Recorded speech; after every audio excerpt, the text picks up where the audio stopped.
This is not science fiction or mythology. This is the real-life moment in 79 AD, when a complete human city was engulfed by a volcano. Was this natural disaster really natural? Or is it some kind of... This is a CG reconstruction of the streets of Pompeii, with brothel frescoes, gladiator statues, and banquet scenes. Before its destruction, Pompeii was a city of great luxury, indulgence, and carnality. The city was home to 25 brothels, countless taverns and gambling houses, and frescoes depicting not just myths, but debauchery on a daily basis.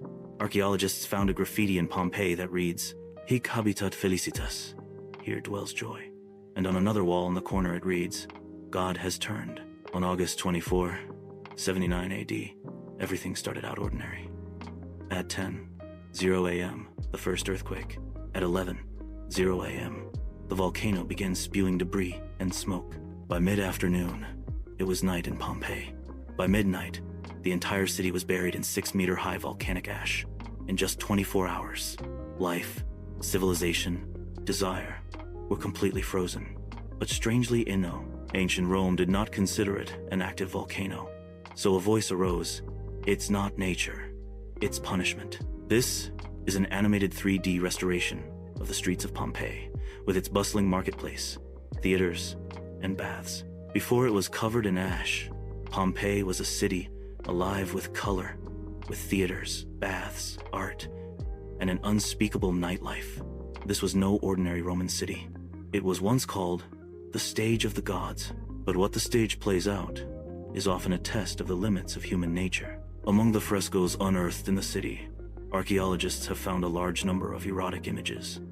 Some of the frescoes are from the Temple of Venus, but they show a symbol not worshipped by Venus. A strange symbol that resembles today's seal mark. And at the entrance to the brothel, the words written in red paint, "They are watching us." There's a huge gladiatorial arena in the city. Pompeii's public spaces, too, are full of visions. A sacrificial stone embedded with bronze tablets was unearthed beneath the floor of the gladiator arena. It's not just an ancient Roman belief. It's more like a rite of passage to seek redemption, or to curry favor with the gazer.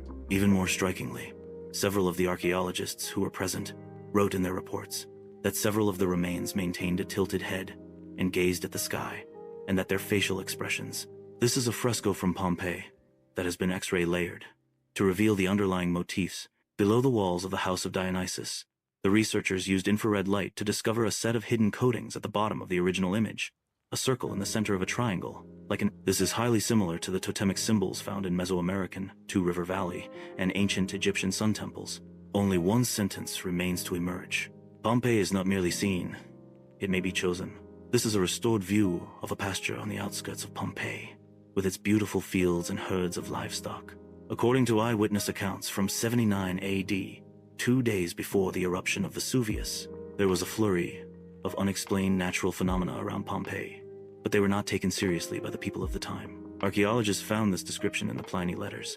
Birds fled the foothills en masse, dogs barked furiously, and livestock broke loose from their harnesses. Even in the twilight of the market, a pack of dogs barked furiously toward the north. Livestock fled, and there was a faintly unusual light in the air. This is not an isolated incident. The statue of Hercules once hung on the walls of the Temple of Pompeii. On the night before the eruption, the priest on duty recorded, "The statue turned on itself, and tears flowed from the corners of it." This record was later classified as a superstitious heresy by the Church of Rome and erased from the master file. It was not until 2003 that a German researcher rediscovered the altered handwritten, the remains of a priest, lifted from the catacombs, clutching a wooden board with the symbol 9. We also found, in an underground sarcophagus, the remains of a person of special status, a priest, who instead of fleeing, chose to hang himself on the altar. His last words, carved on a wooden slab, an ancient spell representing judgment from heaven, in ancient European magical terms. What is the connection between this and the eruption? Is it a coincidence, a ritual, or is it precognition? Modern science has modeled the eruption of Vesuvius, but there are still 2 key points that are unmodelable. First, no crustal shaking was recorded 36 hours prior to the eruption. Secondly, the direction of the energy generated by the eruption was unusually concentrated in the Pompeii line, resulting in a directional impact rather than a circular spread. This is a carving of the eye on the stone wall of a temple. If this eruption was indeed unnatural, then we must ask a disturbing question. Who triggered it? And why did they punish Pompeii? In ancient temple iconography, from Pompeian frescoes to Mayan sacred wells, Indian temples of Vishnu, and statues of Vulcan in the valley of the two rivers, Pompeii is not the only city to have been ended in flames. From the jungles of Mesoamerica, to the Indian subcontinent, to the Two Rivers Valley, to the deserts of the Middle East, history is replete. Before the sudden fire from heaven that destroyed the city in a short period of time, there was always a record of carnal lust or disrespect for the gods. Consider these two images, an animated simulation of the Pompeii volcano on the left, and an illustration of Sodom and Gomorrah from the Bible on the right. None is more famous than Sodom and Gomorrah as recorded in the Old Testament, and the Lord brought down brimstone and fire from heaven, and poured it out upon the two cities. Genesis 19:24, the Bible. And it is noted that the two cities were full of debauchery, atrocities, and luxury. Was Pompeii a real-life version of Sodom? This is a piece of jade with the inscription, God of the Eye, surrounded by flame symbols, found in the sedimentary layer at the bottom of the Mayan sacred well. In local mythology, at the bottom of the sacred wells of the Mayan civilization in Mesoamerica, scientists have also discovered a section of strata burned by high temperatures. The point in time, the 6th century BC, an angry judgment from the heavenly observer. This is a stone sculpture of the Chandni temple on the Ganges River in India. In southern India, there is an ancient temple of Vishnu. A huge burning eye emerges from the stone carving of its main entrance. The priests once wrote in scripture, when the gaze of mankind has turned away too long from the law of heaven, the gaze of God will turn to fire. Wherever these legends originate, they keep repeating a terrible metaphor. God is not a silent spectator, but a patient judge. Pompeii, Sodom, the Mayan sacred well, the temple of the Ganges, the same totem symbol, Aion, fire, appears behind all the locations. The same totem appears in different cultures and times. A God's eye, watching mankind, a cleansing fire falling from the sky.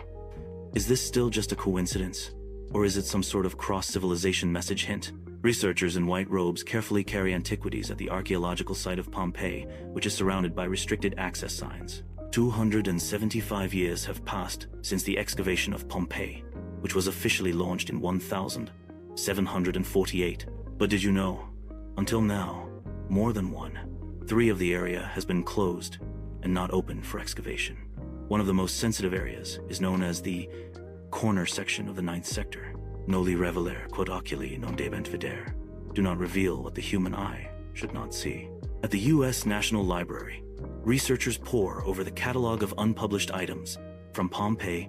In 1973, an internal Italian archaeological circular survived a library fire with the title, Not for Public Display, Report on Anomalous Artifacts from Pompeii.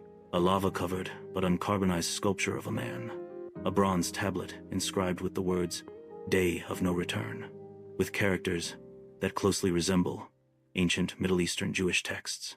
An unexplained bronze mirror with a closed eye on its back. The mirror has been analyzed in modern times for reflective waveband anomalies that do not correspond to ancient smithing structures. An archaeologist interviewed in 1958. The reporter asked, "Is there any part of Pompeii that you have chosen not to show to the public?" After a silence, the scholar replied, "All I can say is, there are things that do not belong to our present civilization." This is a satellite thermal image of a strange heat rejection ripple over the ruins of Pompeii. And in 2009, a team of researchers from the ESA discovered an anomaly when they used infrared thermography to remeasure the thermal energy zones beneath Pompeii. Even though volcanic activity, the periodic heat surges that still occur under Pompeii, a study that was never officially published, are not geothermal. They are some kind of energy imprint. Why are so many clues chosen not to be further excavated, not to be further publicized? Is it because they challenge history, or has touched on some sort of truth that we're not ready to face yet? The destruction of Pompeii did not occur at the beginning of civilization. It was a Roman city where hedonism flourished. It had a theater, public baths, a running water system, and a distribution center. How is it different from our cities today? Today, we still believe that technology, systems, and institutions can protect us. Like the Pompeians, Vesuvius is but a sleeping mountain that cannot destroy everything. But they ignore one fact. The real destruction is often not without warning, but all the warnings are ignored as jokes, rumors, or myths. In recent years, the news has often featured record extreme heat, a 100-year mountain fire erupts in country X, glaciers collapsing, solar activity anomalies. Are we now standing at the moment before the next fall of ashes? Are we walking on the same path that Pompeii walked? A civilization that is confident, almost arrogant, and entertainment-oriented?